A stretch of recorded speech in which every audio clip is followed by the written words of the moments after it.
Friends, last video में हमने हिंदी के पाठ 3 गुठलियों के दम कहानी के बारे में पढ़ा था। आज हम इसकी एक्सरसाइज करने जा रहे हैं। तो देखिए, इसका स्टार्ट करते हैं। फर्स्ट क्वेश्चन है, महामंत्री मतीराम किस तरह के व्यक्ति थे? तो बेटा, वो महामंत्री जो मतीराम थे उनकी तुलना बीरबल और तेनालीराम जैसे व्यक्ति से की जाती है। तो इसका मतलब ये है कि वो मतीराम चतुर और बहुत ही बुद्धिमान तरह के व्यक्ति थे। तो महाराज ने किसे आम खाने के लिए कहा? महाराज ने महामंत्री मतीराम को ही आम खाने के लिए कहा था। महाराज के लिए माली ने क्या किया था? महाराज के लिए माली ने क्या किया था? माली ने उनके लिए, महाराज के लिए आसन लगाया और फिर अच्छे साफ सुथरे और मोटे ताजे आम तोड़कर उनको धो पोंछकर खाने के लिए 2 थालों में लाकर सर्व किया, परोस दिया। अंत में महामंत्री ने राजा से क्या कहा? तो अंत में महामंत्री ने राजा से यही कहा कि भाई आम के आम और गुठलियों के दाम। अंत में कही ये बात। अगर इससे पहले हमसे पूछी जाती तो इससे पहले उसने कही थी कि भाई महाराज, आपने तो जो हैं आम सारे मैंने तो चलो सिर्फ आम खाए हैं, आपने तो गुठलियों और छिलकों को भी नहीं छोड़ा। ठीक है। तो देखिए, इससे अगला है फिर सही शब्द चुनकर रिक्त स्थान इसमें भरने हैं।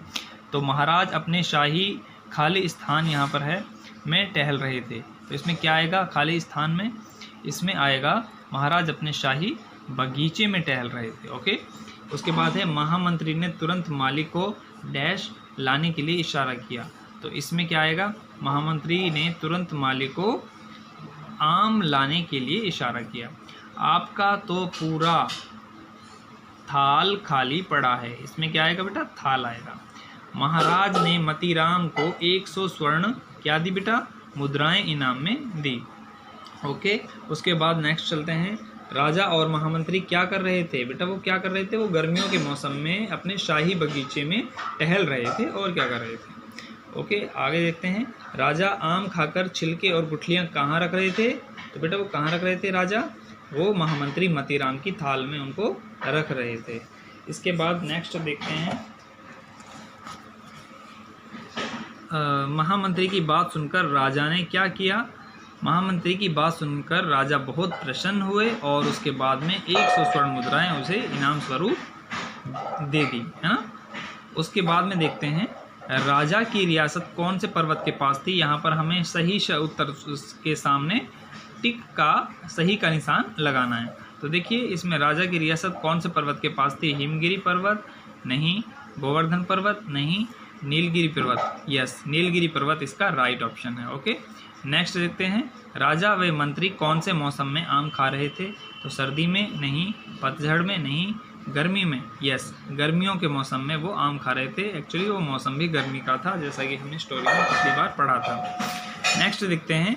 नीचे दिए गए वाक्यांशों के लिए एक शब्द लिखिए। तो देखिए, जो लकड़ी की चीज़ें बनाता हो उन्हें क्या कहते हैं? जो लकड़ी की चीज़ें बनाता हो। तो यहाँ पर आएगा बेटा बढ़ई, जिसे आप खाती भी कहते हैं। यहाँ पर बच्चे कंफ्यूज हो जाते हैं। जो लकड़ी की चीज़ें बनाता हो उसे बढ़ई कहते हैं, जो लकड़ी काटता हो उसे लकड़हारा कहते हैं। ओके। जो बाग की देखभाल करता हो उसे माली कहते हैं, यहाँ आएगा माली। जो गांव में रहता हो उसे क्या कहते हैं? ग्रामीण कहते हैं, विलेजर कहते हैं। और अगर कोई शहर में रहता हो तो उसे शहरी कहते हैं। ठीक है। जो राज्य पर राज करता हो उसे क्या कहेंगे? राजा।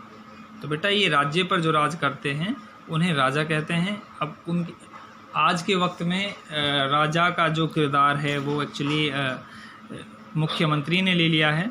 ठीक है, प्रधानमंत्री ने ले लिया है। तो इससे आगे हम करते हैं। नेक्स्ट जो है, नीचे दिए गए वर्णों को जोड़कर सही शब्द बनाइए। तो यहाँ पर है आधा न, आधा ये, जमा आ, य जमा ए। तो ये क्या बनेगा? देखिए, ये बनेगा न्याय। क्या बनेगा बेटा? न्याय। तो यहाँ पर आपको लिखना है न्याय। उसके बाद में अगला है व री क श अ। ये बनेगा वृक्ष। क्या बनेगा बेटा? वृक्ष। इसमें आधा व है और व पे री की मात्रा लग रही है। फिर क है, फिर श है। क और श मिलकर क्ष बनते हैं और फिर ए, क श ए मिलकर अक्ष बनते हैं। तो ये बन जाएगा वृक्ष। अगला है र आ ज आ। ये बनेगा राजा। र में आ मिल रहा है, ज में आ मिल रहा है, तो ये बन गया राजा। अगला है ब उ, ये बन गया बू।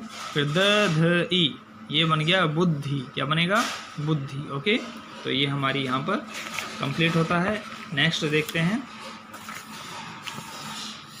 नेक्स्ट है, देखो बेटा इसमें चीज बताई गई है, जिन शब्दों से काम करने के या होने का पता चलता है उन्हें क्रिया कहते हैं। क्रिया इट मीन्स वर्ब, यानी कि एक्शन वर्ड जिन्हें हम कहते हैं।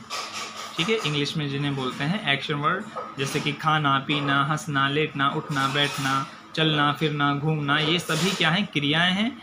ठीक है, जैसे कि फॉर एग्जांपल इंग्लिश में ईट, वीप, रन, प्ले, जंप, ये सभी क्या हैं? वर्ब हैं। इट मीन्स क्रिया। तो देखिए इनमें से हमें क्रिया शब्द छांटकर सामने यहाँ पर लिखना है। ओके, तो देखिए यहाँ पर दिया हुआ जैसे कि खाना, कपड़ा, हंसना, रस्सी, तो इसमें से हमें क्रिया शब्द छांटने हैं। तो देखिए जो खाना है और हंसना है, खाना और हंसना ये दोनों किसी एक एक्शन को दिखा रहे हैं, एक काम के करने को दिखा रहे हैं। तो खाना और हंसना ये दोनों क्रिया शब्द हैं। अब अगर ये हमसे कोई पूछे कि कपड़ा और रस्सी जो बचे, ये दोनों कौन से शब्द हुए, तो देखो इन चीज़ों से, कपड़ा और रस्सी से किसी चीज़ के नाम का पता चल रहा है, किसी वस्तु के नाम का पता चल रहा है ना। तो इसका मतलब कि ये जो शब्द हैं ये संज्ञा शब्द हैं। Okay, noun. उसके बाद अगला देखते हैं, तोड़ना, पानी, पेड़, घूमना। तो इसमें बेटा तोड़ना और घूमना ये दोनों वर्ब हैं, और पानी और पेड़ अगर पूछा जाए तो ये दोनों संज्ञा शब्द हैं। ओके, यानी कि ये दोनों क्रिया और ये दोनों शब्द संज्ञा शब्द। फिर है दौड़ना, धोना, दूध, बाजार। तो इसमें दौड़ना और धोना ये दोनों तो वर्ब हैं, क्रिया हैं, और दूध और बाजार ये दोनों संज्ञा शब्द हैं। उसके बाद है पुस्तक, नाचना, सोना, खिलौना। तो इसमें बेटा पुस्तक ये नहीं है, नाचना और सोना ये दोनों वर्ब हैं, इट मीन्स क्रिया हैं। और पुस्तक और खिलौना की अगर बात की जाए तो ये दोनों संज्ञा शब्द हैं। ठीक है बेटा, इसके साथ में हमारी ये